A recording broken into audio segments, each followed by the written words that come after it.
I'm exploring the use of a large language model from Google on how to learn more about JavaScript for use with the physics derivation graph.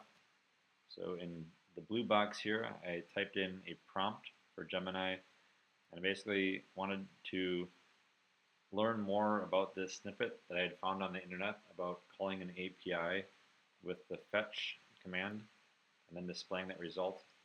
And so I have this working over here in another tab. I actually was able to show this working, but I did not understand how to understand what it was doing. So I asked Gemini to help explain line by line, and it did that very clearly. And it seemed pretty accurate, and then I was able to understand what was going on in the JavaScript. So just walking through line by line, every command, what's going on, is very helpful. So actually the part where I was learning was down here with the then statement passing in the parameter to an arrow function.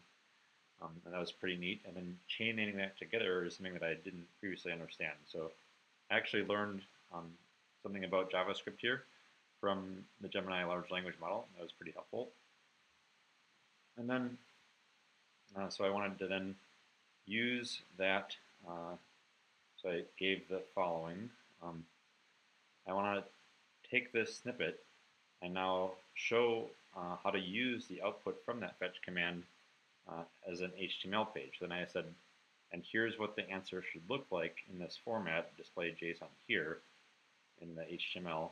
And so I did that as a prompt, and then it provided me with an answer that I'm going to now try on my web server to see if that works as expected. So that's why I'm using the large language model to sort of guide my development of the physics derivation graph.